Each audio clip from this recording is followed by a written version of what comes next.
Ebikolwa by'Abatume Essuula 14. Awo Pawulo ne Balunabba bwe baatuuka mu Ikoniyo era ne bayingira mu kkuŋŋaaniro ly'Abayudaaya ne bayigiriza. Abantu bangi nnyo Abayudaaya n'Abayonaani ne bakkiriza. Naye Abayudaaya abamu abaagaana okukkiriza ne bassa omutima omubi mu baamawanga amalala okukyawa abakkiriza. Pawulo ne Balunabba ne bamalayo ebbanga ddene nga bayigiriza n'obuvumu ebya Mukama. Era Mukama n'akakasanga bye baayigiriza mu kisa kye ng'abakozesa ebyewunyo n'ebyamagero. Abantu b'omu kibuga ne beesalamu, abamu ne babeera ku ludda lw'Abayudaaya, abalala ne babeera ku ludda lw'Abatume. Awo abaamawanga amalala n'Abayudaaya awamu n'abakulu baabwe ne beekoba okulumba Abatume n'okubakuba amayinja. Bo bwe baakitegeera ne baddukira mu Lisitula ne Derube, ebibuga by'e Likawoniya ne mu bitundu ebibiriraanye, ne babeera eyo nga bategeeza abantu amawulire amalungi. Mu Lisitula mwalimu omusajja omugongobavu w'ebigere nga mulema okuva lwe yazaalibwa era nga tatambulangako. Yali atudde awo n'awulira Pawulo by'ayogera. Pawulo bwe yatunuulira n'alaba ng'akkiriza ng'ayinza okuwonyezebwa. Pawulo n'akangula ku ddoboozi n'agamba nti, "Situka oyimirire." N'asituka mangu n'atambula. Awo ekibiina ky'abantu bwe kyalaba Pawulo ky'akoze ne kireekaana n'eddoboozi ery'omwanguka mu lulimi olulikoniyo nga kigamba nti, "Balubaale basse gye tuli nga bafaanana ng'abantu." Balunabba ne bamuyita Zeewo, Pawulo ne bamuyita Erume kubanga ye yayogera. Awo kabona wa Zeewo eyalina essabo mu maaso g'ekibuga n'aleeta ku nzigi z'ekibuga ente n'ebimuli eby'okubambika, ng'ayagala abantu bonna bamwegatteko okutambira.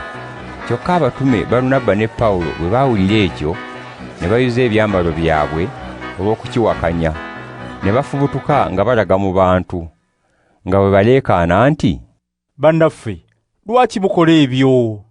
Naffe tuli bantu buntu nga mmwe ababaleetedde amawulire amalungi, mulyoke muleke ebyo ebitagasa mudde eri Katonda nannyini bulamu, eyakola eggulu n'ensi n'ennyanja ne byonna ebirimu.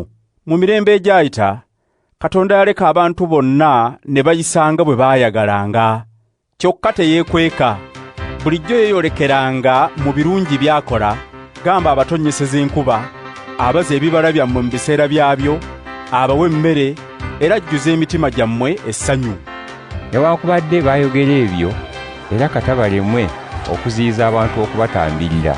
Awo Abayudaaya abamu ne bava e Lisitula ne Ikoniyo ne bafukuutirira abantu, ne bakuba Pawulo amayinja, ne bamuwalula ne bamufulumya ebweru w'ekibuga nga balowooza nti afudde.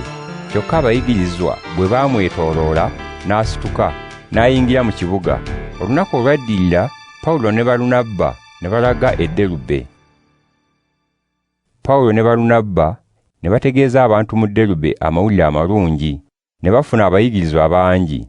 Olwo ne baddayo mu Lisitula ne mu Ikoniyo ne mu Antiyokiya eky'e Pisidiya, nga banyweza emyoyo gy'abayigirizwa era nga babakuutira banyweze okukkiriza kwabwe. Ne babagamba nti, "Tuteekwa okuyita mu bizibu bingi okuyingira obwakabaka bwa Katonda." Bwe baamala okuteeka abakulembeze mu buli kibiina ky'abakkiriza Kristo n'okusinza Katonda era nga bwe basiiba, ne babakwasa Mukama gwe bakkiriza, ne bayita mu Pisidiya ne batuuka mu Pamfiriya. Ne bategeeza abantu ekigambo kya Katonda mu Peruga, ne baserengeta mu Ataliya.